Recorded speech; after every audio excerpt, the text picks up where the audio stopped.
नमस्कार साथियों, all India medical students association United से राष्ट्रीय अध्यक्ष भरत बेनीवाल आप सभी को क्रांतिकारी नमस्कार करता हूं।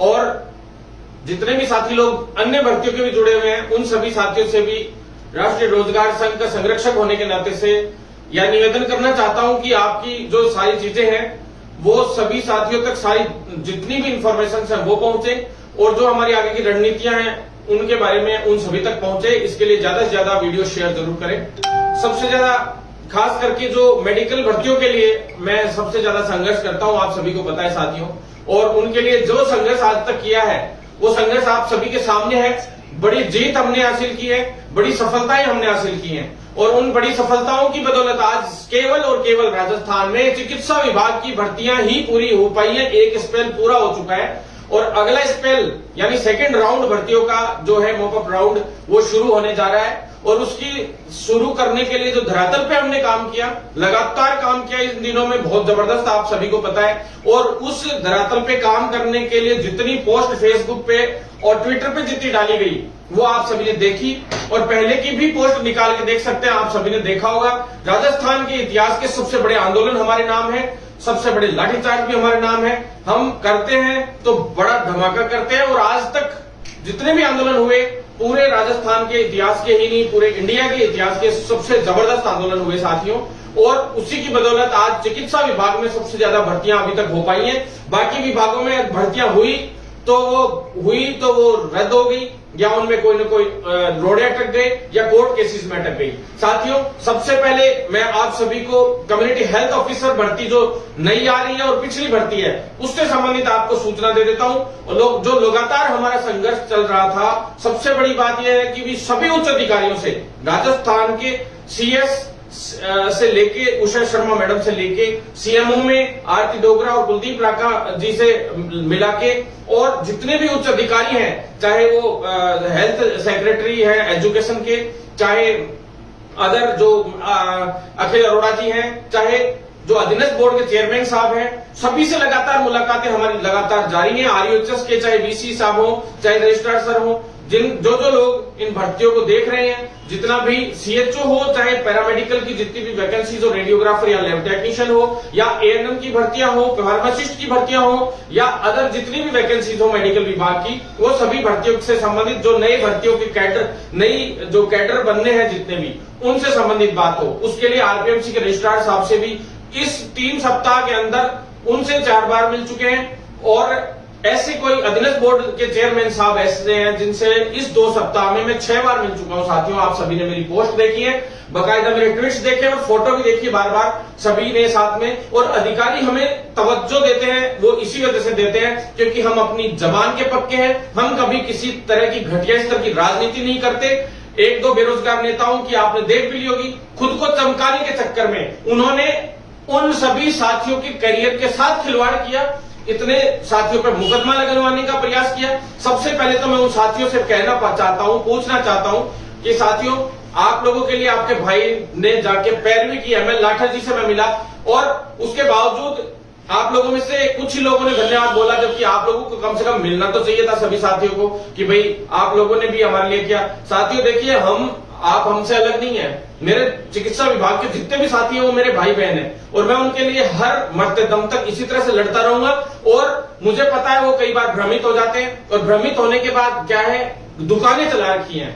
बेरोजगार नेता है 1-2 जो बेरोजगारी के नाम पे अपने खुद के रोजगार की व्यवस्था कर रहे हैं, और ये राजनीति आपने देख ली होगी। सबको पता था कि कार्यालय कहां घेराव करना था, आपको ऊर्जा विभाग का घेराव करना था या सिविल लाइन फाटक का घेराव करना था। आप उस दिन उस कार्यालय का घेराव करने गया जब वो कार्यालय वाले दूसरे कार्यालय का घेराव करने गए, यानी केवल और केवल पॉलिटिक्स। तो साथियों, इस पॉलिटिक्स से बचकर रहें। उस पॉलिटिक्स की वजह से आज इन सभी साथियों पे मुकदमे लगे। ये तो अच्छा हुआ कि 83 में से कुछ साथियों को हम बचाने में, 73 के करीब साथियों को, उन्होंने एमएल लाठर साहब को मैं धन्यवाद देता हूं। और जो परेश देशमुख जी है उनसे भी मिले, आप खुद जाके पूछना स्वयं उनसे कि हमने कितनी रिक्वेस्ट की, 4 घंटे लगातार उनके बाहर बैठे रहे और उनसे बात करके कैसे जैसे करके उनके मुकदमे निपटाए। साथियों, दुख होता है कि राजनीति का शिकार, केवल राजनीति भर्तियों में, केवल राजनीति धरातल पे कुछ नहीं करना, सिर्फ और सिर्फ युवाओं को बेवकूफ बनाना, भ्रमित करना। अब क्या रीट वाले सब साथी समझ गए, दूसरी भर्तियों वाले भी सब साथी समझ गए। अब बचे कौन से? मेडिकल और टेक्निकल विभाग के भर्ती के जो अभ्यर्थी हैं। तो उन बेरोजगार नेताओं से सतर्क रहें। उन खास करके एक बेरोजगार नेता से आप लोग जरूर सतर्क रहें, जिसने पूरी भर्तियों का बेड़ा गर्क कर दिया। या तो वो लोग कोर्ट में भर्तियों को अटका देते हैं, पहले तो वो भर्तियों में कूद जाते हैं, फिर उन भर्तियों में बड़ी बड़ी डिंगे हाँकते हैं, हमने ये कर दिया। रिजल्ट जारी होने को होता है उससे 2 दिन पहले आके और बड़ी बड़ी डिंगे हाँकेंगे कि 10-20 लोगों को दिखा के छोटा मोटा प्रदर्शन करके हर बार कर लेते थे, अपनी दुकान चला लेते थे। अब ये हालात है कि वक्त पे जो है प्रशासन ने भी उनको दिखा दिया। अगर तुम इतने ही बड़े सूरमा थे तो तुम लोगों ने 4-4 मुकदमे लगे, इतनी परेशानियां हुई। आप बताओ, अगर सरकार मानती, आप लोगों की मानती थी, समय से पहले कुछ लोग ऐसे थे जो सेटलमेंट करके ही सरकार से चलते थे कि भाई इस भर्ती को ऐसे अटकाना है, वैसे अटकाना है। सरकार के ही गुर्गे थे वो लोग। लेकिन आजकल क्या सरकार उनकी मांग उनसे थोड़ा अगेंस्ट हो गई, तो सरकार ने भी उनको दिखा दिया सारा सिस्टम। तो पहले तो वैसे रोक के रखी भर्तियां, अब सरकार ने जैसे ही लगा कि युवाओं ने कहा कि हमारी मांगे उठाओ, ये करो वो करो, तो वापिस से इन्होंने जैसे ही छोटी मोटी मांग ढंग से उठाना शुरू किया, इतने में इलाज बिठा दिया। तो साथियों, इस तरह से भ्रमित ना होने की जरूरत नहीं है। मैं सबसे पहले इसलिए ये बात बोला क्योंकि बहुत साथी लोग, अब जब मैं अदर भर्तियों में भी देख लीजिए, आप सब लोग देख लीजिए, बहुत ज्यादा एक्टिव हुआ। क्यों हुआ? सिर्फ इस कारण से क्योंकि उनकी असलियत दिखाना जरूरी था। क्योंकि सिर्फ अधिकारियों से मिलने और उच्च मंत्रियों से मिलने, सभी लोगों से मिलकर भी इनका समाधान इजीली करवाया जा सकता है। और समाधान कराने की जरूरत नहीं है, ऑटोमेटिक भी बहुत सारे काम होते हैं। लेकिन उनका श्रेय लेने का काम सिर्फ जो बेरोजगार नेता लोग करते हैं, वो जागरूकता आपके सामने मैं लाना चाहता हूं। साथियों, मैं कुछ नहीं करवा रहा हूं, कई चीजों में जो अदर वैकेंसी है उनमें मैं कुछ नहीं कर रहा हूं, सिर्फ आप लोगों तक इन्फॉर्मेशन पहुंचा रहा हूं ताकि कोई और श्रेय नहीं ले जाए उन चीजों का। हर बार काम क्या करते हैं, इसने उस वैकेंसी का वो करवा दिया। अरे तुम क्या करवा दिया? हुई कितनी भर्तियां राजस्थान में, मुझे ये बताओ। चिकित्सा विभाग के अलावा लीड की सिर्फ फर्स्ट स्पेल की, लेवल फर्स्ट की जो वैकेंसीज है वो भी अभी तक कंप्लीट होने में दिक्कत आ रही है। और दूसरी कोई गिनी चुनी भर्तियां एक दो जो कंप्लीट होने में आई। और बताइए राजस्थान में कौन सी भर्तियां हुई है? राजस्थान में चिकित्सा विभाग की दूसरी भर्तियां शुरू हो चुकी है। अब मैं बताता हूं उनके बारे में, सारी की सारी आप लोग सुनिएगा साथियों। सिर्फ और सिर्फ जिस चीज के लिए मैं सबसे बड़ी लड़ाई लड़ रहा था, लिखित परीक्षा से सारी भर्तियां होनी चाहिए चिकित्सा विभाग की। सबसे बड़ी लड़ाई हमारी वही है साथियों, चिकित्सा विभाग की सारी भर्तियां लिखित परीक्षा से होनी चाहिए। ये लड़ाई आज से नहीं लड़ रहा हूं मैं, आज 5 साल हो गए साथियों। इतने बड़े आंदोलन हुए, उसके बाद सरकारें बदली, फिर आंदोलन हुए, फिर कोविड आ गया, फिर हमने आंदोलन किए और हमारी जीत दर्ज की हमने। ये फाइलें आज से नहीं 3 साल पहले से चल रही थी। और बड़ी जीत दर्ज होने के बाद जब हमारा नियम संशोधन होके आ गया लिखित परीक्षा का, उसके बाद ही विज्ञप्तियां अब जारी होनी शुरू होंगी साथियों। क्यों? क्योंकि हम लोगों ने जैसा चाहा उसी तरह से सब कुछ हो रहा है। अगर कोई लोगों के और के चाहने से होता तो शायद कब की विज्ञप्तियां जारी हो जाती। और चाहने वाली बात बताता हूं आपको, फार्मासिस्ट भर्ती लिखित परीक्षा से होने वाली थी, उसकी विज्ञप्ति जारी हो गई, पोस्टपोन्ड हो गई वो भर्ती। साथियों, जब मैं करवा लाया लिखित परीक्षा से सारे काम हो गए। अब उनमें से कुछ साथी लोग भ्रमित हो गए और वो विज्ञप्ति एग्जाम कराने के लिए कुछ फर्जी बेरोजगार नेताओं के धक्के चढ़ गए। और उन फर्जी बेरोजगार नेताओं ने जो भी मांग उठाई 2013 एएनएम भर्ती या पहले की दूसरी अन्य भर्तियां, सारी भर्तियों के अंदर सिर्फ बेड़ा गर्क करने के अलावा आज तक भी वही मांग है। जो भर्ती पूरी होने वाली आती है वो उसमें मांग में नीचे और जुड़ जाती है और फिर कह देते हैं हमने करवा दिया। तो साथियों, कुछ नहीं है। अगर इतनी इनकी होती तो 2 मिनट में अभी सरकार ने इलाज कर दिया। करते कुछ नहीं हुआ ना साथियों। बचाते उन साथियों को जिनके मुकदमे लग गए, साथ वालों के। आज तक मैंने किसी भी साथी के एक भी मुकदमा दर्ज नहीं होने दिया, मेरे पे चाहे कितने भी केस लग जाए। साथियों, अब मैं आपको बताता हूं, सबसे पहले आप लोगों के सामने सच्चाई की जो चीज थी वो मैंने बता दी, इसलिए आप लोग भ्रमित ना हो। खास करके मुकदमे खा लेते हैं आप लोग, तो उनसे बच के रहे। 144 धारा के अंदर भी हम आंदोलन करते हैं, आपको पता है, लेकिन आज तक किसी के मुकदमा दर्ज नहीं हुआ। और राजस्थान में सबसे बड़ी भीड़ और सबसे ज्यादा युवाओं की जो शक्ति है वो यहाँ पे सरकार को हम गिनवाते हैं। सबसे बड़ी जो सर गिनवाने का काम करते हैं, सरकार को हम गिनवाने का काम करते हैं। और सरकार को पता है कि कौन असली है और कौन नकली है। तो इसलिए सरकार हमारी हर बात को सीरियस लेती है और ढंग से बिठा के ढंग से बात होती है। आधे पौन घंटे तक भी अधिकारी हमें समय देते हैं। साथियों, सबसे पहले कम्युनिटी हेल्थ ऑफिसर जो नई भर्ती है उसके लिए और पिछली भर्ती दोनों के लिए मैं आपको बता दूं साथियों, जो नई भर्ती है उसकी वित्तीय स्वीकृति की मैंने आज से 4 महीने 5 महीने पहले डाली थी। सभी को पता है, वित्तीय स्वीकृति मिल चुकी है लगभग, ये बात बताई थी उस वक्त। उसके बाद मैंने रोस्टर चार्ट डाला था, सभी को क्लासिफिकेशन जो किया गया था किस किस तरह से रोस्टर का, थोड़े दिन पहले। और लगातार हमारी 3531, जब किसी को पता तक नहीं था कि 3531 सीएचओ की भर्तियां आ रही हैं, तब मैंने आज से 6 महीने पहले जब वित्तीय स्वीकृति से लेकर हमने आंदोलन किया था, दिल्ली तक हम गए थे और ये भर्तियां सैंक्शन करवा के और पूरा काम क्लियर करवा के लाए थे कि 12,000 12,500 भर्तियां टोटल होनी थी। जो करवाने की तैयारी थी उसके लिए 3531 जो भर्तियां थी उनकी फाइल क्लियर हुई थी। और साथ ही इस 3531 में आज से 3 महीने 4 महीने पहले का ट्वीट देख सकते हैं आप, 1800 की एक फाइल है वो जुड़वाएंगे।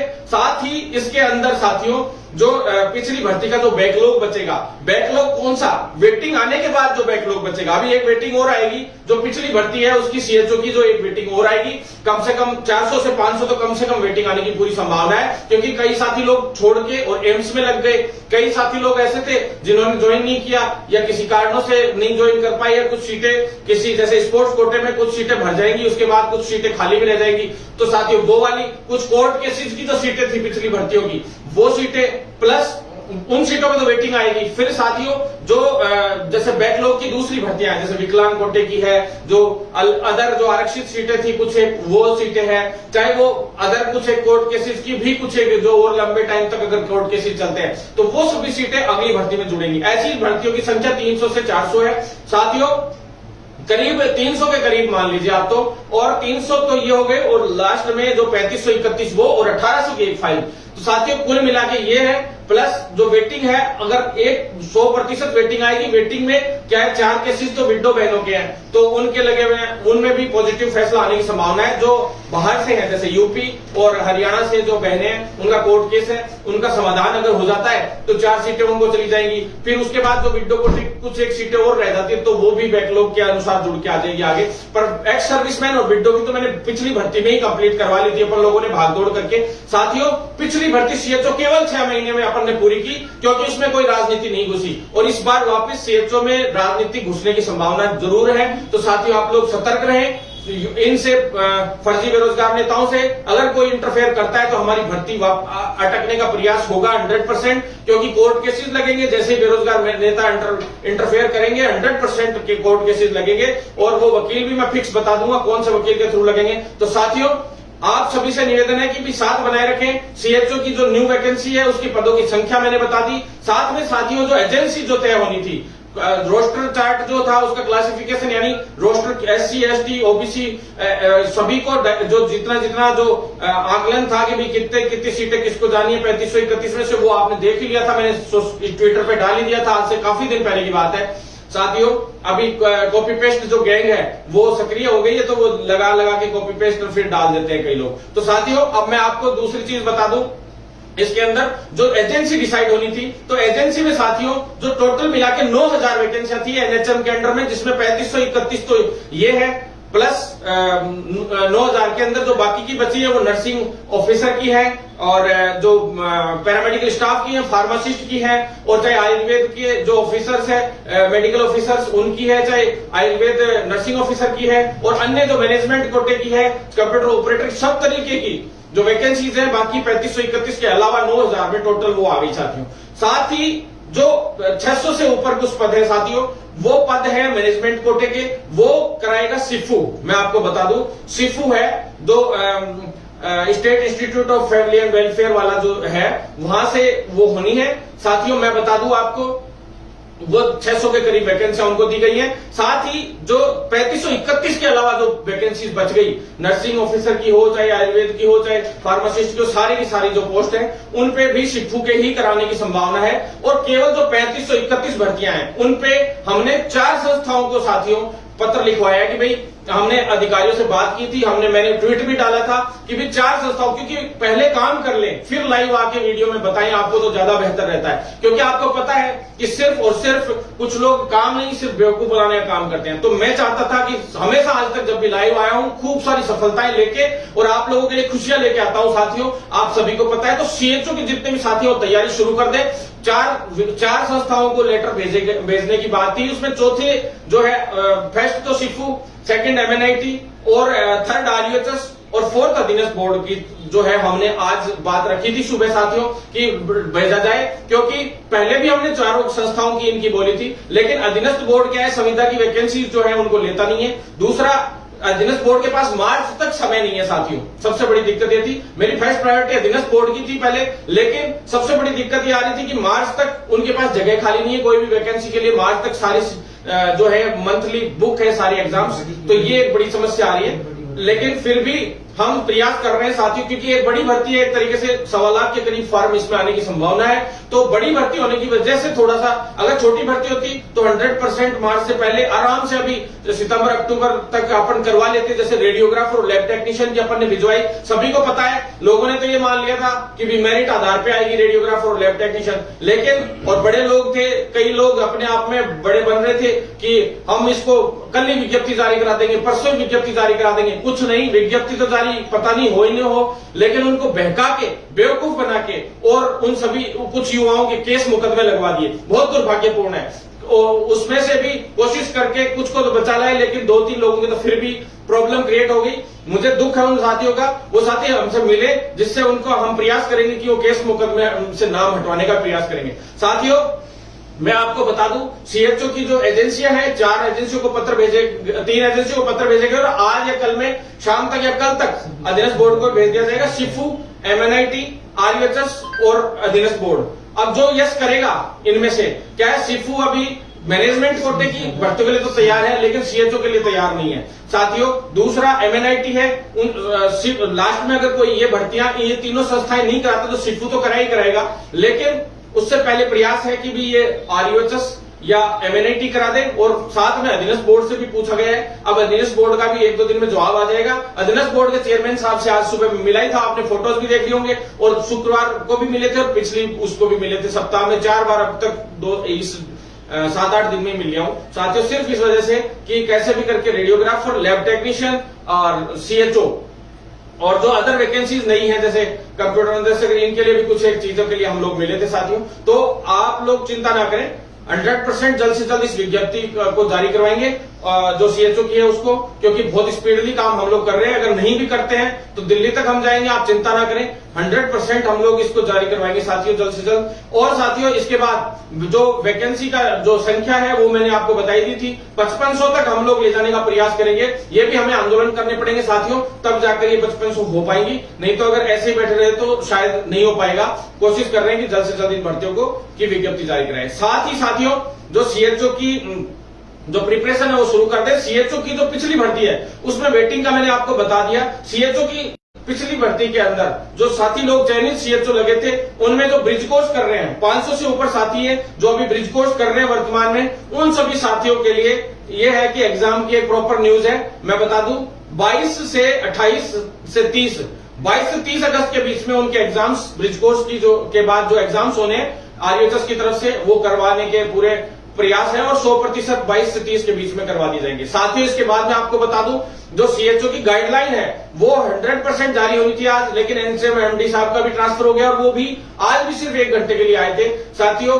तो अप्रूव्ड होके तो आज शाम को फाइल आ गई थी। प्रयास था हम शाम तक भी, अभी थोड़ी देर पहले तक भी एमडी साहब से मिले थे, लेकिन उन्होंने जलते में मिले साथियों, क्योंकि उनका क्या ट्रांसफर हो गया। सबसे बड़ा दुर्भाग्य कि एनएचएम के 5 एमडी चेंज हो गए, 4-5 हेल्थ सेक्रेटरी अब तक चेंज हो चुके हैं, 5 साथियों। इतना बुरा माहौल चल रहा है, बार-बार अधिकारी चेंज हो रहे हैं चिकित्सा विभाग में, और इस मंत्री चेंज हो गए 2 बार।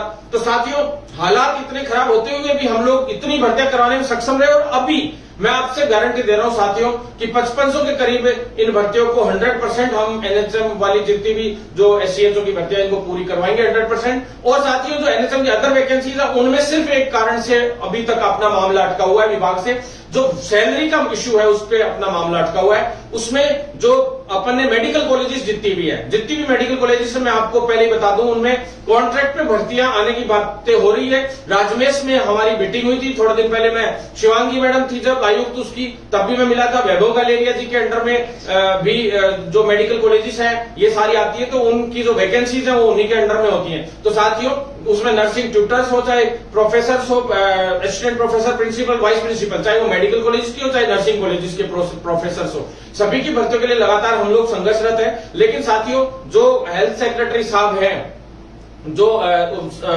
अपने वैभव कलेरिया जी हैं उनसे मिले और आयुक्त से भी मिले। तो बात यह थी कि मेडिकल कॉलेजेस में जो हॉस्पिटल्स जो होते हैं 430 बेड से ऊपर के हॉस्पिटल चाहिए एक मेडिकल कॉलेज के लिए, तो उसके लिए स्टाफ भी चाहिए होता है, आपको पता है। तो उसी के लिए जो स्टाफ लिया जाना है उसके लिए जो नई वैकेंसी अलग अलग जिलावार अभी निकलनी शुरू हो चुकी है साथियों। लेकिन उसमें मैंने पहले ही आपको ट्वीट के माध्यम से भी बताया था कि उसमें इसी शर्त पे संविदा पे अगर भर्ती करना चाहो तो इसी शर्त पे कर सकते हो कि उनमें वैकेंसियों में 26,500 से ऊपर सैलरी होनी चाहिए नर्सेज की, पैरामेडिकल स्टाफ की 18,000 से ऊपर साथियों, साथ ही फार्मासिस्ट की 20,000 से ऊपर, 21,000 से ऊपर, और साथियों जो जितने भी, तो उसमें सभी में 1-2 हजार रुपए इससे ऊपर ही सैलरी आई है। चाहे एमओ की ले लो, चाहे नीचे चपरासी से लेके सभी वैकेंसीज आप ले सकते हैं 4th क्लास से लेके। तो सारी वैकेंसीज के अंदर जो पे स्केल है राजमेश के थ्रू आई है जितनी वैकेंसीज, इसके अंदर काफी अच्छी पे स्केल रखी गई है। और ये अपनी बड़ी जीत थी कि भी हम 26,500 के मामले में, क्योंकि इससे पहले जो यूटीपी पे नर्सेज लगाए गए थे वो 7900 रुपए प्रति माह में लगाए गए, तो उनको एक बार के लिए हटा भी दिया गया था साथियों। उन्होंने मुझसे बात भी की थी कि हाँ कुछ नए साथियों को अगर लग सके तो कोई दिक्कत हो तो उन सभी साथियों को हम लोगों ने, उन लोगों ने जब आंदोलन किया तो मैंने उनकी बात भी रखी थी और उसको फेवर में भी लेते हुए सरकार ने उनको वापस नियुक्ति भी दी थी। साथियों मैं आपको ये कहना चाहता हूं कि आप लोग साथ बनाए रखेंगे तो इस चिकित्सा विभाग को पूरा बदल देंगे। साथ ही चिकित्सा विभाग में, मेडिकल फील्ड में जो प्राइवेट हॉस्पिटल्स हैं इनमें भी सेम इसी तर्ज पे ही पे स्केल होना चाहिए। इसके लिए लड़ाई हमारी जारी है। अब साथियों सीएचओ की गाइडलाइन का मैंने आपको बता दिया। सीएचओ की गाइडलाइन 1-2 दिन और लास्ट, नहीं तो साथियों 1 तारीख को मेरा घेराव करने का था, लेकिन ये जो उदयपुर वाला कांड हुआ ये वास्तव में बहुत ही ज्यादा दर्दनाक और इतना गलत कांड हुआ जो मतलब वास्तव में शर्मसार करने वाला कांड है। ये ऐसे कांड नहीं होने चाहिए देश में, बहुत दुर्भाग्यपूर्ण है। तो ऐसे में मैं आपसे ये कहना चाहता हूं कि साथियों ऐसे चीजों का विरोध भी जरूर करें। आप लोग जो इस तरह के लोग हैं इनका विरोध जरूर करें। साथियों ऐसी कोई गलत गतिविधि हो रही हो तो सरकार को और जो पुलिस प्रशासन है चाहे सीआईडी सभी को सूचना जरूर करें। साथियों मैं आपको बता दूं गाइडलाइन के लिए 1 तारीख को घेराव करने वाले थे, नेट बंद हो गया, सारी प्रॉब्लम्स हो गई, पर कोई बात नहीं साथियों 1-2 दिन और पोस्टपोन हो गया। पर जो पैसा है 50,000 रुपए जो मिलने थे फंड के बोर्डिंग और लॉजिंग के सभी साथियों को गवर्नमेंट कॉलेजेस के, तो 29 कॉलेजों के फंड के पैसे कल शाम से पहले आ जाएंगे अकाउंट में।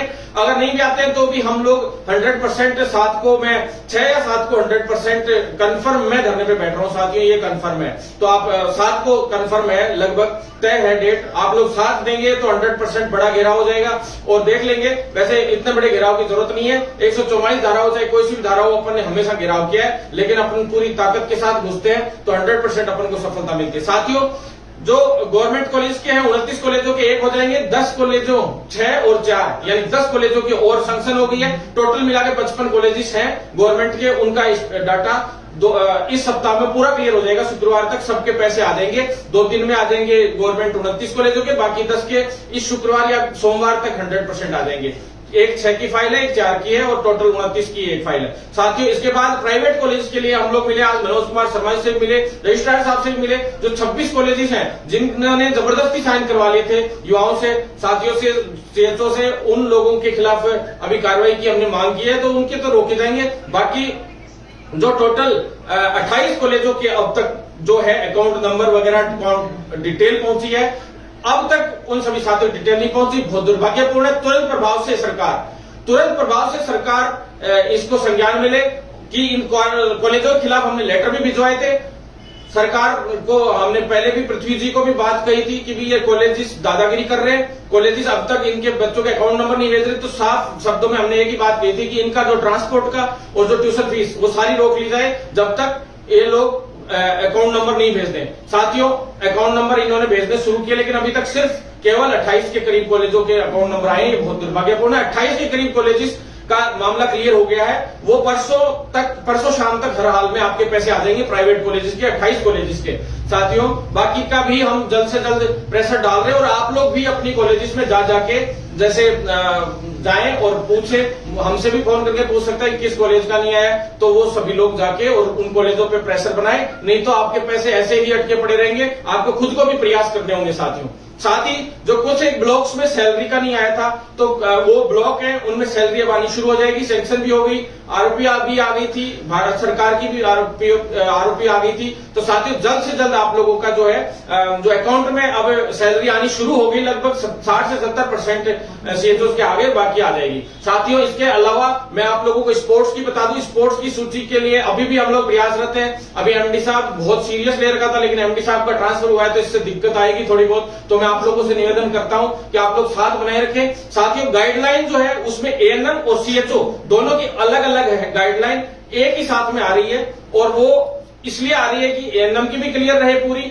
और सीएचओ की भी क्लियर रहे पूरी स्थिति की भाई सीएचओ के लिए क्या क्या कार्य है और क्या क्या सारी चीजें हैं, क्या क्या उनके इंडिकेटर्स है, पूरी चीजें उसके अंदर आ जाएंगी, ताकि आपको जो अनावश्यक ये परेशान कर रहे हैं वो सारा काम क्लियर हो जाएगा। वैसे तो हमने सारे सीएमएचओ को भी फोन कर दिया कि भाई कोई परेशान नहीं करे इस तरह से। साथियों सबसे बड़ी बात है कि एंटी फंड की जो गाइडलाइन है वो भी बहुत जल्द इसके बाद ही जारी होने वाली है उसमें, लेकिन अभी 3-4 दिन का समय और बढ़ जाएगा, क्योंकि नए एमडी आएंगे, उस पूरी चीज को पढ़ेंगे, फिर से देखेंगे और क्या क्या मामला होता है। तो साथियों ये अधिकारियों के चेंज होने की वजह से हम लोग काफी समय से परेशान हो रहे हैं। ट्रेनिंग फंड वगैरह सारी चीजें मैंने आपको बता दी। अब मैं आपको दूसरी चीज बता दूं साथियों, जो अपने इसके बारे में रेडियोग्राफर और लैब टेक्नीशियन के बारे में, रेडियोग्राफर और लैब टेक्नीशियन वाले साथी, जो साथी मैं आप सभी साथियों से पूछना चाहता हूं, साथियों क्या आप लोगों को पता है कि आपके सीनियर्स के साथ क्या हुआ? कई साथी लोग कहते हैं मेरिट आधार पे भर्ती हो जाए।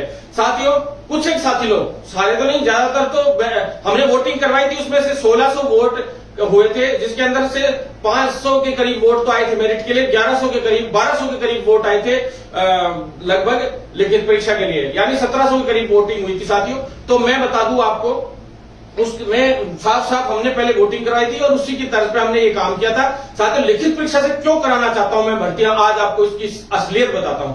आपको पता है पिछली भर्ती अपने सीनियर से पूछना वो कितने परेशान हुए। मैं 45 दिन में पूरी भर्ती कराने के लिए रोहित कुमार सिंह जी से ऑर्डर करवा के लाया था, हम लोग ऑर्डर करवा के लाए थे कि 45 दिन में इस भर्ती को निपटाना है, लेकिन कोई नहीं निपटी 45 दिन में। क्यों नहीं निपटी उसका कारण बताता हूं आज आपको। कोविड होते हुए जब स्टाफ की जरूरत होते हुए स्टाफ नहीं मिल पाया, सरकार को एक बहुत बड़ा दुर्भाग्य था। साथियों क्यों नहीं मिल पाया, किस कारण से नहीं मिल पाया? क्योंकि मेरिट आधार पर भर्ती थी। उसका कारण मैं बताता हूं आपको। उसके फॉर्म की डेट आई, जैसे ही पहले रेडियोग्राफर हो चाहे लैब टेक्नीशियन हो, दोनों ही भर्तियों में बहुत कम लोग ऐसे थे। रेडियोग्राफर में तो 600 से 700 लोग भी नहीं थे रजिस्टर्ड, की 100% ये लग रहा था कि 1058 भर्तियां हैं, 100% सभी का सिलेक्शन होगा और भर्तियां खाली जाएंगी, सीटें खाली जाएंगी। दूसरी लैब टेक्नीशियन में भी यही हालात थे, उसमें भी यही था कि भी लगभग सीटें पूरी फुल होंगी और कोई भी साथी वंचित नहीं रहेगा, कुछ एक गिने चुने रह जाए तो बहुत बड़ी बात है। लेकिन हुआ क्या, उसकी असलियत आपको बताता हूं। यही स्थिति अगली भर्ती की होती है आपकी, अभी इस भर्ती की मैं आपको क्लियर बता रहा हूं, इस भर्ती की यही हालात होनी थे। मैं भुगत भोगी हम लोग साथियों, हमने बहुत प्रयास किया। कोविड में जब कोई भी बाहर नहीं निकलता था, अकेला भरत बेनीवाल सड़कों पे रहता था और यहां से लेकर दिल्ली तक मैंने संघर्ष किया था साथियों। बड़े बड़े सीएचओ लेवल की भर्तियों के लिए दिल्ली तक भी गए थे, सभी भर्तियों के लिए यहां से भी हमने काफी संघर्ष किए। और उस दौरान जो भर्तियों में दिक्कतें आई, अपने सीनियर से पूछना साथियों, अगर वो भर्ती लिखित परीक्षा से होती तो 100% 1058 की भर्ती होती। फर्जी रजिस्ट्रेशन वाले लोग नहीं आते, क्योंकि उनको पता था कि लिखित परीक्षा से उनका कभी नंबर आ ही नहीं सकता, इसलिए जो फेयर थे उनका सबका नंबर आ जाता। 419 फर्जी लोग घुस गए, उसके अलावा 35 अलग से फर्जी लोग। तो साथियों उनको एसओजी में मुकदमा, आप ये क्या समझते हो एसओजी में मुकदमा आसान होता है? आज तक किस भी बेरोजगार नेता ने आज तक कभी फर्जीवाड़े के खिलाफ एसओजी में मुकदमा कोर्ट से जाके करवाया हो तो मुझे बता देना।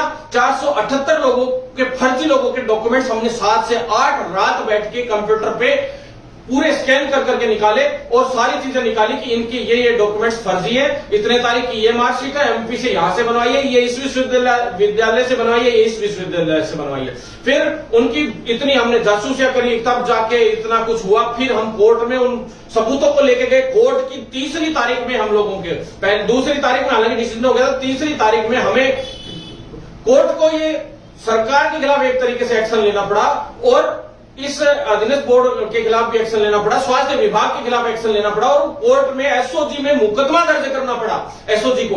नहीं तो एसओजी आसानी से मुकदमा दर्ज नहीं करती है। और उसी गैंग का कांटेक्ट मिला आगे रीट से, और ऐसे ही जो सरगना थे, जो परासर वगैरह, जो कई लोग इसमें जेल में गए थे, वो लोग पैरामेडिकल काउंसिल में ही थे। तो इस तरह से एक बड़ा जाल था साथियों आप सभी को पता है, और उसमें हम लोगों ने इतनी मुश्किल से एसओजी मुकदमा दर्ज कराया, तब जाकर कहीं कोई फर्जी लोग बाहर हुए, हमें धमकियां मिली, सब तरीके से हमें परेशान किया गया। और वो भर्तियां कोर्ट में डीम्ड यूनिवर्सिटी वालों ने और जो दूसरे जो बाहरी यूनिवर्सिटीज थी उन लोगों ने, फर्जी लोगों ने अटकाने शुरू कर दिए, और उनके खिलाफ किसी भी बेरोजगार नेता ने एक बार भी आवाज नहीं उठाई, सिर्फ कोरे ट्वीट लिखे हुए आते थे। जब ज्वाइनिंग की बात आ गई, पूरी भर्ती जब निपटा के ले आए कि अब तो ज्वाइनिंग आ गई, तो 10 दिन पहले चुटपुट 20-30 लोगों को खड़े करके फर्जी प्रदर्शन और फर्जी तरीके से, पता था 10 दिन बाद ज्वाइनिंग होनी है, सबको पता था, तो श्रेय लेने की होड़ में लोग लग गए। लेकिन धरातल पे काम किसी ने नहीं किया। उसी की बदौलत मैंने सोच लिया कि हर हाल में अब लिखित परीक्षा से भर्ती कराऊंगा, ताकि अगली भर्ती के अंदर जो फेयर बच्चे हैं, मुझे पता है जिनकी मेरिट अच्छी है, वो 100% लिखित परीक्षा से भी 100% आराम से अच्छे नंबर ले आएंगे। और उन सभी साथियों से मैं कहना चाहता हूं, विनती करना चाहता हूं, साथियों तुमने खुद ने अपने पैरों पे कुल्हाड़ी मारी। क्यों मारी? क्योंकि तुम लोग फर्जी लोगों की बातों में आ गए और तुम लोगों को उकसा के यूज किया गया और खुद का यूज कर लिया गया। और वो साथियों मैं बताऊं आपने कैसे कुल्हाड़ी मारी, क्योंकि अगर लिखित परीक्षा से होती तो फर्जी लोग रजिस्ट्रेशन वाले हैं। क्या आपको क्या लगता है, मैं चैलेंज कर रहा हूं, हमारे पास सूचना मिली है कि 12-13 हजार लोग फर्जी डिग्री डिप्लोमे बनवाने की बातें चल रही है, काफी अफवाहें भी आ रही है, काफी कुछ। और जिस दिन फॉर्म चालू हो जाएंगे उस दिन से वो रजिस्ट्रेशन चालू करवाएंगे, उससे पहले करवाएंगे तो भरत बेनीवाल जैसा उनका विरोध कर देगा और उनके रजिस्ट्रेशन रुकवा देगा। आप सभी को पता है, अचानक से आएंगे जैसे पिछली बार आए थे, और लास्ट के 5 दिन जब फॉर्म की डेट बची थी, उस 5 से 7 दिन के अंदर अंदर एक साथ में 4 से 5 हजार रजिस्ट्रेशन दोनों भर्तियों से संबंधित हुए एक साथ में, और सब लोग बैठे बैठे देखते रह गए। आप क्या समझोगे, ईसीजी टेक्नीशियन तक में इतने ज्यादा फर्जी लोग घुसने का प्रयास हुआ? ये तो हमने कोर्ट से कैसे जैसे करके मेघालय वाले हो चाहे वाईपीएन वाले हो, वो वैसे रुकवा दिए। और वो मेघालय वाले डीम्ड यूनिवर्सिटी वाले भी केस जीत चुके हैं, और उसी के आधार पर बाकी की यूनिवर्सिटीज हैं जो डीम्ड यूनिवर्सिटीज, उनको भी मौका मिलेगा। और 100% आप देख लेना, जो है फर्जीवाड़े की आड़ में पूरा खेल चलेगा इन लोगों का, उसको रोकना है हमें, तो लिखित परीक्षा से कराना जरूरी था। साथियों आपका भाई आपके लिए लड़ रहा है, मुझे कोई फायदा नहीं है। मैं चाहता हूं इस प्रोफेशन का सुधार हो और इसमें जो फर्जीवाड़ा हो बंद हो, जो रियल में पढ़ाई करते हैं उनके साथ गलत ना हो। सिर्फ आप लोगों के लिए लड़ाई चल रही है साथियों, आप लोग साथ देंगे तो ही ये सब कुछ हो पाएगा साथियों, अन्यथा ऐसे तो करते रहो चाहे कुछ नहीं होने वाला। जो फर्जी लोग हैं वो आप लोगों का यूज करते रहेंगे। आपको पता है कि भी एक आंदोलन हुआ, उस आंदोलन में टेक्निकल हेल्पर भर्ती के लिए हुआ साथियों, वो मुद्दा सही था, लेकिन उसके अलावा सीईटी में जब एग्जाम जूनियर अकाउंटेंट का हो रहा है साथियों, जूनियर अकाउंटेंट वाले साथी है, आपसे मैं पूछना चाहता हूं, क्या आप हर भर्ती में पेपर लीक और फर्जीवाड़े के प्रयास हो रहे हैं? क्या आप भी चाहते हो आपकी भर्ती में इस तरह से हो? नहीं होना चाहिए।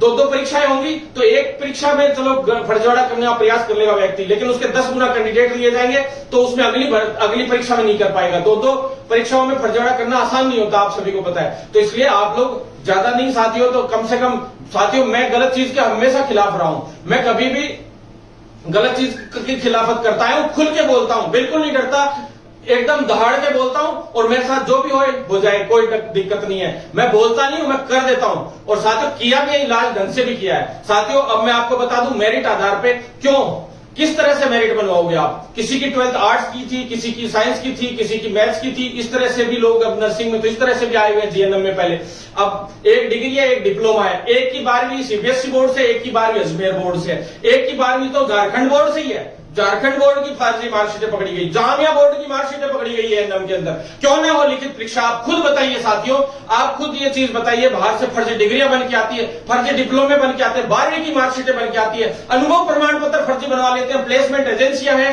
उनमें जो सरकार से पैक्ट कर रखा है उनसे फर्जीवाड़े वाले लोग जो है वो जुड़े रहते हैं। साथियों आप खुद सोचिए, अनुभव प्रमाण पत्र भी फर्जी बना के 3-3 साल के दे देते हैं, 1 साल के 10 बोनस अंक मिलते हैं, और जो 70% आप अपने सीनियर से पूछ रहे मेरिट में किस हिसाब से 70% निकाले जाते हैं? 30% बोनस अंक, उसके अलावा जो 70% जो निकलता है ना वो आपकी 12th और जैसे डिप्लोमा है जैसे उसका दोनों का मिक्स करके और दोनों की परसेंटेज एवरेज 2 का भाग देके और फिर उसका 70% निकलता है और उसमें 30 अंक बोनस जुड़ते हैं। साथियों ये कौन सा न्याय है आप बताइए? मैं कोई संविदा कर्मी भाइयों के खिलाफ नहीं हूं, संविदा वाले साथी उनके भी साथ हूं, लेकिन उनको डायरेक्ट परमानेंट करे सरकार, हम उनके साथ हैं। और कोई तरीके से इंटरव्यू लेकर आप डायरेक्ट परमानेंट कीजिए, लेकिन फर्जी लोगों को हम नहीं घुसने देंगे। जो प्लेसमेंट एजेंसियों के थ्रू कोई भी कैसे भी घुस जाएगा, ये गलत तरीका है। जो वैजिब तरीके से आप घुसिए, 2-2 साल नहीं हुए आप कहते हो परमानेंट कर। अरे साथियों, परमानेंट भी होइए, सब कुछ कीजिए, लेकिन फेयर तरीके से होइए। जो गलत है, फर्जीवाड़ा है, क्या आप उसका समर्थन करेंगे? बहुत दुर्भाग्यपूर्ण है साथियों। आज आपके लिए मैं कह रहा हूं, आज आपको लग रहा है कि 600 से 700 रजिस्ट्रेशन रेडियोग्राफर वालों के, 800 रजिस्ट्रेशन होंगे, 1000 होंगे, और भर्ती आ रही है कितने की? 800 की। 800 की और 900 की भर्ती है लैब टेक्नीशियन की। दोनों के अंदर जो पद जुड़ेंगे, मैं आपको बता दूं, 83 पद जुड़ेंगे रेडियोग्राफर में और 363 जुड़ेंगे लैब टेक्नीशियन में। ये जुड़ेगा। दूसरा जो बैकलॉग है, उसके दोनों के अंदर पद जुड़ेंगे, वही लगभग 1050 से 1100 पद हो जाएंगे। लगभग 1100 के समथिंग पद होने की पूरी संभावना है रेडियोग्राफर की, और कुछ और पद भी मैं जुड़वाने की प्रयास करूंगा साथियों। प्रयास है मेरा, जब तक परीक्षा होगी तब तक और जुड़वा दूं। लैब टेक्नीशियन भी 1350 के करीब पद होने की पूरी संभावना है। साथ ही पुरानी जो लैब टेक्नीशियन रेडियोग्राफर की भर्ती है, उसमें से भी जो वंचित थे, उनको भी हम लोग कोशिश कर रहे हैं कि उनका समाधान हो जल्द से जल्द। उनके लिए लगातार लग रहे हैं। दूसरे से बात की और वहां पे अधीनस्थ बोर्ड में बात की, तो उनका भी कुछ ना कुछ समाधान निकालने की बात चल रही। जो कोर्ट की सीटें रिजर्व कर गई थी, उसके अलावा जो सीटें थी वो भी कोर्ट वाली भी अब खाली कर देनी चाहिए, क्योंकि जब फर्जीवाड़ा ही उन पर साबित हो गया तो उनको रिजर्व क्यों करके बैठे आप लोग? तो वो बात हमारी हुई। तो कैसे न कैसे करके उनमें छोटा मोटा समाधान, छोटी मोटी लिस्टें तो अभी और आने की पूरी संभावना है साथियों। प्रयास कर रहे हैं कि जल्दी उनका भी समाधान हो। साथियों, सभी के लिए लड़ाई जारी है, लेकिन आप लोग नहीं समझ पा रहे। अगर लिखित परीक्षा से ये रेडियोग्राफर और लैब टेक्नीशियन भर्ती पहले ही हमने तैयार करवा ली थी पूरी फाइल, लेकिन अगर ये मेरिट वाला राग आप लोग नहीं अलापते तो ये लंबी नहीं खिंचती, और ये इतनी लंबी नहीं होती। अब तक ये लिखित परीक्षा से हो भी जाती और आप लोगों के साथ में रजिस्ट्रेशन भी नहीं हो पाते। अब कंपटीटर्स और एक्स्ट्रा पैदा होते जाएंगे और आप लोगों के ही नुकसान है। और ये भर्ती मैंने तुरंत जैसे लिखित परीक्षा का डिसीजन कंप्लीटली हो गया, होते ही हमने, बताइए आप पहले क्यों नहीं चली फाइल? आप बताइए, लिखित परीक्षा से अभी फाइल क्यों चली? जब मैंने कहा, आप बताइए, जो चीज हमने बोली वैसी की वैसी हुई कि नहीं हुई? मैंने कहा लिखित परीक्षा से करवाऊंगा तो करवाऊंगा, और 100% लिखित परीक्षा से हो रही है। कोई रोक के दिखा दे, और कोई रोकेगा तो हम देख लेंगे कौन क्या करता है। और अभी तक तो फर्जी बेरोजगार नेता एक आध जो है वो बचे हुए थे। अभी रेल भी बना देंगे, मौका चढ़ने दो। जिस दिन मौका चढ़ेगा, हमने मना किया था कि बीच में इंटरफेयर मत करो, हमारी भर्तियों में फर्जीवाड़ा करने का प्रयास मत करो। मैंने पहले भी कहा था, और राजनीति करने का प्रयास मत करो जिससे वो भर्तियां अटकती हैं। पहले भी एक ही वकील ने पूरी भर्तियां अटकाई थी, और वो उन्हीं फर्जी बेरोजगार नेताओं से जुड़ा हुआ था। तो साथियों, आप लोगों से निवेदन करना चाहता हूं कि समझो इस बात को। आपका कोई साथी नहीं है, आपका साथी भरत बेनीवाल है। लास्ट में काम भरत बेनीवाल आना है लगातार, जितने भी मेडिकल विभाग के साथी हैं। साथियों, तीसरी चीज मैं आपको क्लियर बता दूं, ये भर्तियां हो गई, नए जो कैडर बन रहे हैं। ईसीजी की फाइल हमने चलवाई थी, लेकिन अधिकारी चिढ़ गए, अब वापस दिक्कत आ रही है।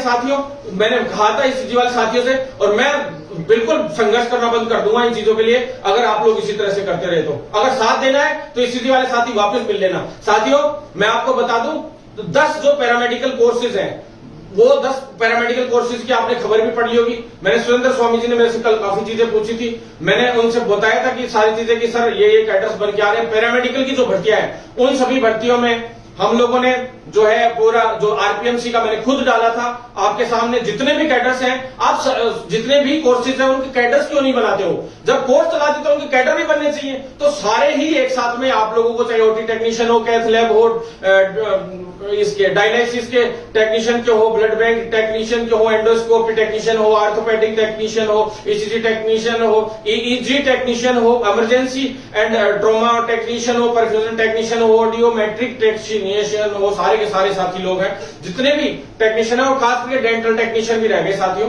11वां ये है, आप जोड़ लीजिएगा। तो इस तरह से सारे जो टेक्नीशियंस हैं सारे विभाग के, उन सभी विभाग के साथियों से मैं कहना चाहता हूं कि सभी का कैडर बनवाने का काम हम लोग कर रहे हैं। लेकिन साथियों, साथ ही OT technician, cath lab technician, और इसके dialysis technician, blood bank technician और डेंटल टेक्नीशियन, साथ ही जो नेत्र सहायक हैं साथी, उन सभी साथियों के लिए 5 साथियों के लिए तो अभी भर्तियां हम लोग निकलवाने का काम कर रहे हैं। अभी भर्तियों की संख्या कम हो रही थी, इस वजह से दिक्कतें आ रही थी।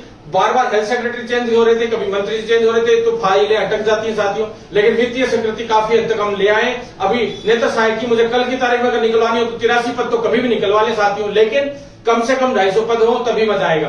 तो साथियों, नए जो नेत्र चिकित्सालय खुले उनमें भी हम लोग प्रयास कर रहे हैं कि बहुत कुछ आए उनके लिए वैकेंसी। साथियों, इसके अलावा अब नर्सिंग ऑफिसर भर्ती पे मैं आ जाता हूं। नर्सिंग ऑफिसर भर्ती पे सबसे बड़ी जीत हमारी लिखित परीक्षा की, लगभग हमने जो आदेश जारी करवाया उसका फायदा मिल रहा है हमें साथियों।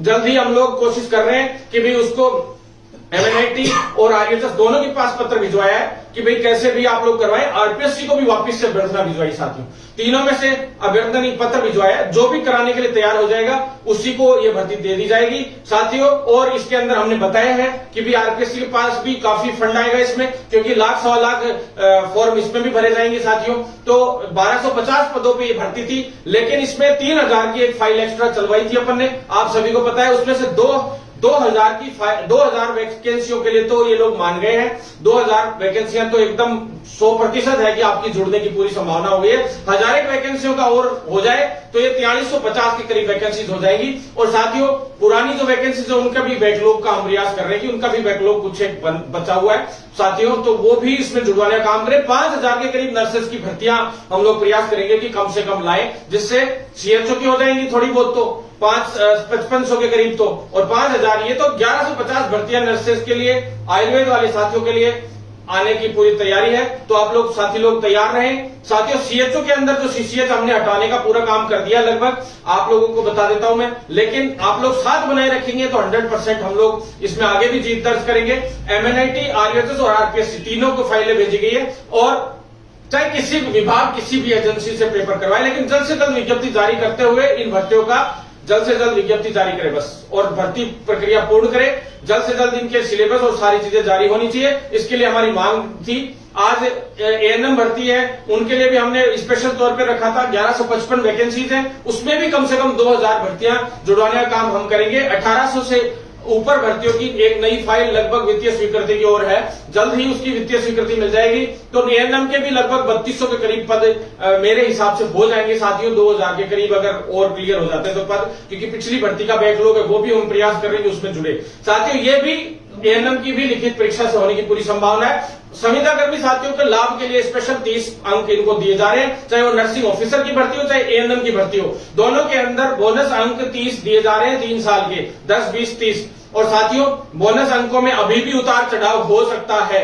कई लोग ये कह रहे हैं कि भाई संविदा कर्मी भाइयों की बात नहीं की, तो संविदा कर्मी भाइयों की बात नहीं करते तो आज इसमें बोनस अंक आप लोगों को नहीं मिल रहे होते, और जो है केवल लिखित परीक्षा हो रही होती। तो साथियों सबका एक बीच का रास्ता निकाला गया है ये, तो इस बीच के रास्ते, क्योंकि हमें और हमारे जितने भी बेरोजगार साथी हैं उनको और संविदा कर्मी साथियों को, दोनों को लड़ाने का काम हमेशा सरकार ने किया है शुरू से लेकर आज तक। उसी का फायदा उठा रही है सरकारें कि आज चिकित्सा विभाग की भर्तियां कभी संविदा पे आ जाती है, कभी कुछ दिक्कत हो जाती है, कभी कुछ दिक्कत हो जाती है।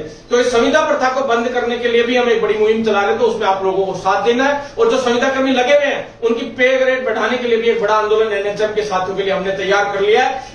मूल आधार पूरा तैयार हो गया है, बहुत जल्द उसके लिए बड़ा आंदोलन होगा, और जल्द ही हम उसमें सफलता हासिल करते हुए 4th क्लास की भी कम से कम 12 से 13,000 सैलरी रखवाएंगे, और उससे ऊपर की पोस्टों के लिए तो 26,500, जैसे नर्सेज के लिए, फार्मासिस्ट के लिए 21-22,000 रुपए, इसी तरह से सभी के लिए ऊंची ही सैलरी रहेगी साथियों। इसके अलावा जो फार्मासिस्ट भर्ती के लिए मैं आपको स्पष्ट रूप से बता दूं, फार्मासिस्ट भर्ती में जो बेरोजगार नेताजी है उन्होंने कितना बड़ा गेम खेला आपके साथ वो सबको पता चल ही चुका है, सबके सामने राज भी खुल चुके हैं। पहले तो जब लिखित परीक्षा हो रही थी फार्मासिस्ट भर्ती की, तब तो वो आपके साथ मैं करवा ही लाया था लिखित परीक्षा से, उसके बाद वो आपकी मांग उठाने लग गए।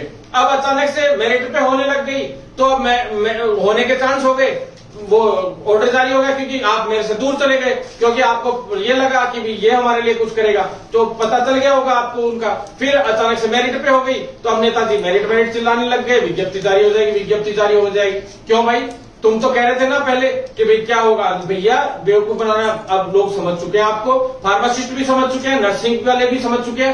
नर्सिंग वाले तो पहले से ही जानते हैं, क्योंकि उनके सीएचओ की जो आपने आज तक एक भी इंफॉर्मेशन सही नहीं डाली, नर्सिंग ऑफिसर की आपने एक भी इंफॉर्मेशन सही नहीं डाली, बेवकूफी बनाया। तो फार्मासिस्ट वाले साथी है, उन सभी साथियों ने भी आपको पूरी तरह से बाइकआउट कर दिया, और लिखित परीक्षा से उसको कराने के लिए हमें चाहे कोर्ट में जाना पड़े, विज्ञप्ति 1% जारी भी हो जाती है तो 100% ये भर्ती कोर्ट में अटकेगी।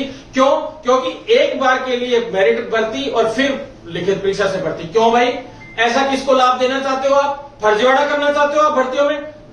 हरियाणा में चौटाला बनाया था ना, ध्यान है आपको? ओम प्रकाश चौटाला आज तक जेल में घूम रहा है 10 साल से। वही हालत इन अधिकारियों की कर देंगे, मंत्रियों की कर देंगे, बहुत हाई लेवल तक हम हालत खराब कर देंगे सरकार की, ये मेरा वादा है। अगर फार्मासिस्ट भर्ती 1% भी फर्जीवाड़े की भेंट चढ़ी तो कतई नहीं चढ़ने देंगे, चाहे हमें एसओजी में जाना पड़े, हमें कहीं भी जाना पड़े। आपको दिख रहा है जब फार्मेसी काउंसिल ने खुद ने अभी पकड़वाए हैं, फर्जी डिप्लोमे डिग्रियां पकड़वा रहे हैं, ऐसे हालात चल रहे हैं। उसके बावजूद अभी थोड़े दिन पहले हमने शिकायत दी, उसके बावजूद आप फार्मासिस्ट भर्ती एक बार के लिए मेरिट से और फिर लिखित परीक्षा से, मेरिट से क्यों नहीं चाहते हम भर्तियां? सामने आंखों के फर्जीवाड़ा हो रहा है, उसके बावजूद कहेंगे, उसके बावजूद भी आप बैठे बैठे देखते रहोगे। अरे भैया, लिखित परीक्षा से कम ये तो है ना कि हम तो चाह रहे हैं ऑनलाइन एग्जाम हो, जो 1 मिनट पहले पेपर आए सभी के पास और फिर उसके बाद उस पेपर आने के बाद एक साथ में सभी के पास आए और एक साथ में वो शट डाउन हो जाए कंप्यूटर, तो वो तरीका ज्यादा बेटर रहता है। उसमें पता नहीं, अब कोई छोटा मोटा हैकिंग वैकिंग से रिलेटेड रहता हो तो मुझे पता नहीं है, बाकी जो सुने हमने आज तक, बाकी और कोई मेरे हिसाब से नहीं रहता उसमें दिक्कत वाली बात। और उसमें क्वेश्चंस भी 50,000 क्वेश्चन सारे डाल के फिर सॉफ्टवेयर में एक डब्बे की तरह हिलाए जाते हैं और फिर आते हैं, वो पता ही नहीं रहता किसके पास क्या किसके पास, जैसे क्वेश्चन तो सबके पास सेम आते हैं लेकिन वही है कि पता ही नहीं रहता क्या क्वेश्चन आएगा, क्या पेपर आएगा, लगभग यही चांस रहता है। तो साथियों, कोशिश है फार्मासिस्ट भर्ती में 4,000 लोगों को की भलाई आपको दिख गई सरकार को, लेकिन जो बाकी के 25,000 है 30,000 है उनसे कोई लेना देना नहीं सरकार को। ये बहुत दुर्भाग्यपूर्ण है। ये 30,000 आपको सबक सिखाएंगे, सरकार कान खोल के सुन ले, वक्त आ गया है, अभी वक्त पे हम लोग लड़ाई लड़ेंगे और जरूर 100% जीतेंगे साथियों, बिल्कुल भी टेंशन लेने की जरूरत नहीं है। इसके लिए किसी भी हद तक, किसी भी आंदोलन तक हमें जाना पड़ेगा तो हम जाएंगे, लेकिन ये भर्ती तो लिखित परीक्षा से ही होगी। और पहले भी हमने डिसाइड करवाया था, जब बोनस अंक दे दिए तो संविदा कर्मी भाइयों को भी लाभ मिल गया। आप डायरेक्ट परमानेंट कीजिए संविदा कर्मियों को, आपको जो करना है जिस तरीके से, फर्जीवाड़ा तो उसमें भी हम नहीं होने देंगे। और किसी इंटरव्यू लेके या किसी भी जरिए से जो हमने आपको बताए थे कुछ एक सुझाव, उसके जरिए से आप करना चाहे तो कर दें, लेकिन हमारे साथियों की जो पोस्ट है 1900 से 2000 वो तो 100% लिखित परीक्षा से होगी साथियों। इसके अलावा अब मैं आ जाता हूं आपके पास अगली भर्तियों के लिए, जो कैडर्स की मैंने आपको बताई थी सभी की। अब साथियों, कुछ एक भर्तियां ऐसी हैं जिनसे, जैसे जूनियर अकाउंटेंट की मैंने आपको बता दी, सीईटी से ही होगी साथियों, 100% उसी से होगी। और पहले आपको गुमराह किया गया कि जूनियर अकाउंटेंट की पोस्टें हैं, वो पदों पे जो भर्ती है वो पदों पे भर्ती थोड़े दिन बाद, एग्जाम अभी सितंबर में हो जाएगा, अक्टूबर में हो जाएगा।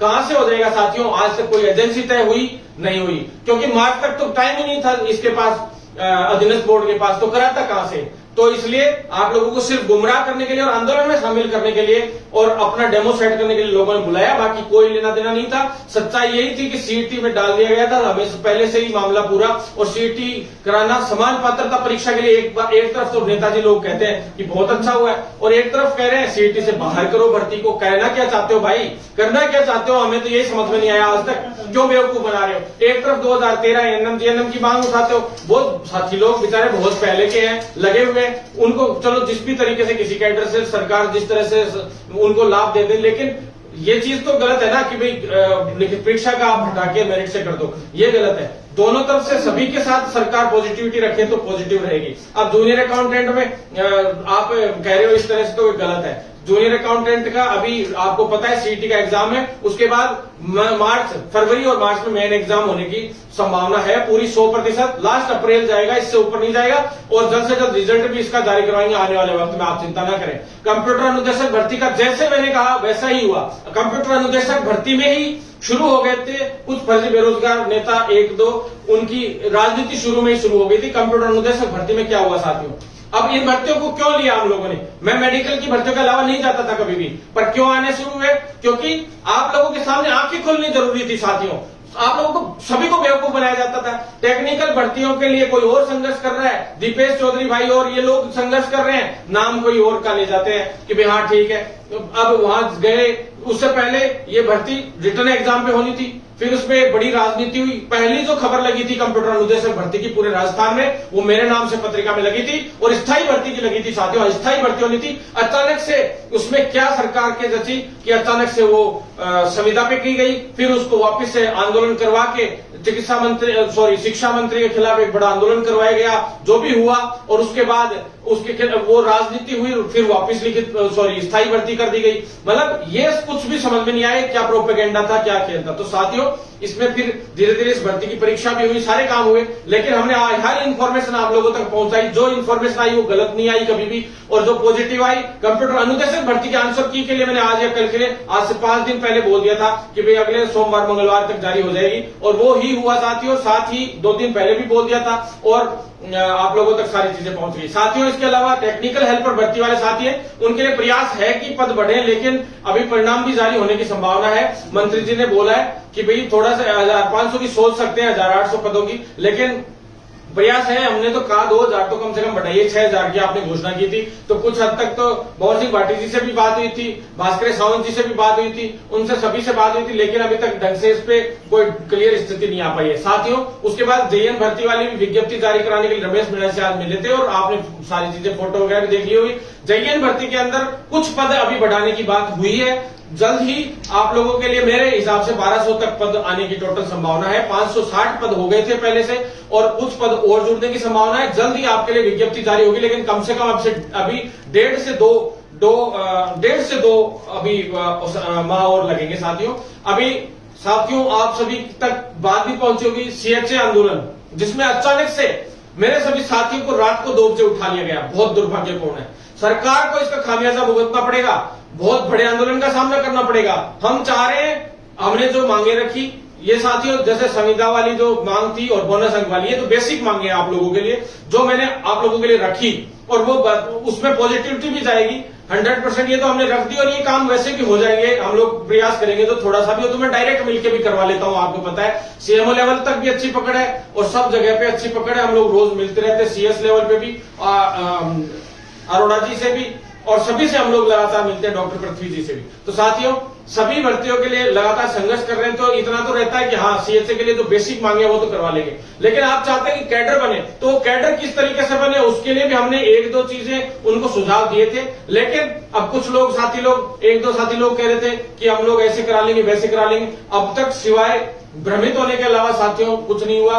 मैं बताना चाहता हूं, मेरे जो साथी जो लीड कर रहे हैं वो मेरे भाई हैं, मेरे से अलग नहीं है, वो हमेशा मेरे साथ रहे हैं पहले, और जो आप लोगों को लीड कर रहे हैं वो मेरे साथ रहे हमेशा पहले, और मैं इसीलिए इस आंदोलन में अब तक इंटरफेयर नहीं कर रहा था, अभी तक भी नहीं कर रहा हूं। जब वो लोग कहेंगे तो इंटरफेयर करेंगे हम लोग, नहीं तो हम तब तक इंटरफेयर नहीं करेंगे कभी भी, जब तक वो साथी लोग ये नहीं कहें कि भाई साहब आ जाओ। साथियों, वो सभी लोग संघर्ष कर रहे हैं, छोटे भाई हैं, उनका प्रयास सफल हो, मैं यही चाहता हूं।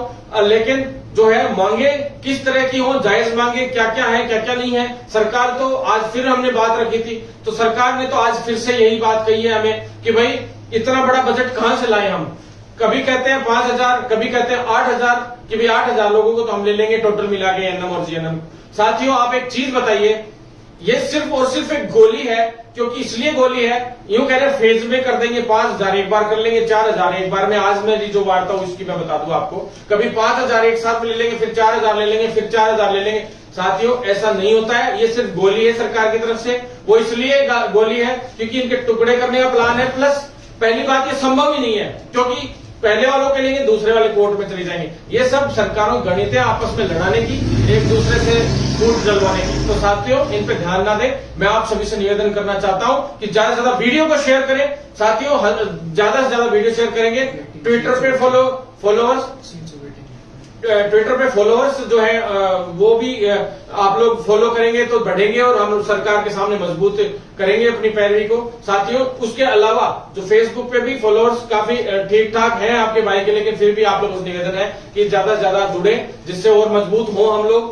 आप लोगों की वजह से ही आप जितने हमें प्रोत्साहन देते हैं, हम उतना ही आगे बढ़ते हैं। लेकिन कुछ एक कोचिंग वाली संस्थानों से और जो कर्मचारी संघ है उनसे मैं निवेदन करना चाहता हूं कि इन भर्तियों को हो जाने दिया करो, इनका बेड़ा गर्क मत होने दिया करो, परीक्षा होने दो सही तरीके से, राजनीति मत होने दो। साथ ही जो कर्मचारी संघ है उनसे भी कहना चाहता हूं कि हाथ जोड़ के निवेदन है कि कैसे भी इस पूरे सिस्टम को, मेडिकल के पूरे कैडर को, पूरे सिस्टम को हमें सुधार लेने दो।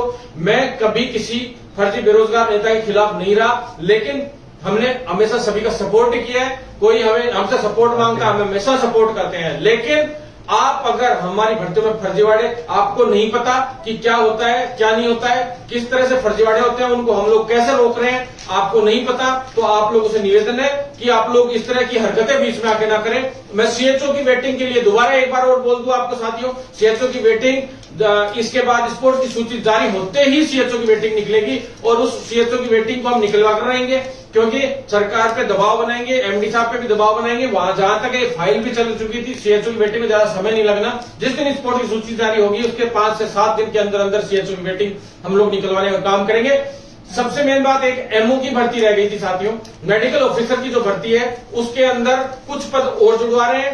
बॉम की मीटिंग है इसी वीक बुधवार बृहस्पतिवार तक, और उस बोर्ड ऑफ मेंबर्स की जो आरएचएस की मीटिंग है वो है, उसमें भर्ती का जो पूरा आगे का सिस्टम है वो तैयार कर लिया जाएगा, और कब कब ये विज्ञप्ति जारी करनी है, कैसे कैसे एग्जाम कराने, वो पूरा सिस्टम तैयार कर लिया गया लगभग। और वीसी साहब ने भी आज स्थायी तौर पे कमान संभाल ली है आरएचएस की। तो मैं आप सभी को यही कहना चाहता हूं कि भी आप लोग साथ बनाए रखेंगे तो 100% एमओ की भी भर्ती विद बैकलॉग और खूब सारे पद और जुड़वा के हम लोग लेकर आएंगे। लगभग 1300-1400 की तो कम से कम ये भर्ती हो जाएगी। कोशिश है कि 1500 क्रॉस कराएं और 2000 क्रॉस कराएं, यही कोशिश है हमारी। तो साथियों एक फाइल और है 750 पदों की जो चल चुकी है उनके लिए, और जल्द ही उस फाइल को भी अगर इसमें जुड़वा लिया तो 2000 पद क्रॉस हो जाएंगे। बस आप लोग साथ बनाए रखेंगे तो मेरे हिसाब से हम लोग बड़ी जीत दर्ज करेंगे। लेकिन जल्द ही आप लोगों के लिए सभी भर्तियों को पूर्ण करवाने का काम करेंगे। फिक्स जो भर्तियां हमारी मेडिकल विभाग की उन्हीं को लेकर हम लोग ज्यादा चलते हैं। कुछ भर्तियों को तो एक्स्ट्रा इसलिए लेकर चले साथियों क्योंकि आप लोगों को पता है कि कुछ लोगों ने हद ही पार कर दी राजनीति की। अब उस राजनीति को ही लोगों के सामने लाना है, लोगों को यह बताना है कि ऑटोमेटिक ये भर्तियां पूरी होती हैं। कोई भी इसमें इंटरफेयर करता है उसके लिए सिर्फ बेवकूफ बनाता है, सिर्फ बेवकूफ बनाता है और सिर्फ बेवकूफ बनाता है। प्रयास होता तो आज 6-6 माह के अंदर हमारी मेडिकल की भर्तियां जैसे निपटी वैसे दूसरी भर्तियां भी निपटती साथियों। हमारी मेडिकल की भर्तियों के अलावा बता दो, राजस्थान में जो 6 माह में पूरे इंडिया की सबसे बड़ी भर्ती हुई है एक तरीके से राजस्थान की सीएचओ 7810 पदों पे, और उसमें ब्रिज कोर्स तक हमने करवा लिया और ज्वाइनिंग डलवा दी। बीच में 3 महीने दूसरी जगह पे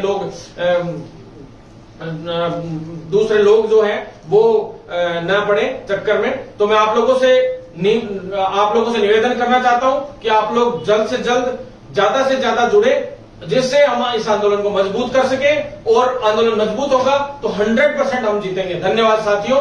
ज्यादा से ज्यादा वीडियो शेयर करें और फॉलो करें, यूट्यूब चैनल पे भी सब्सक्राइब करें। धन्यवाद साथियों।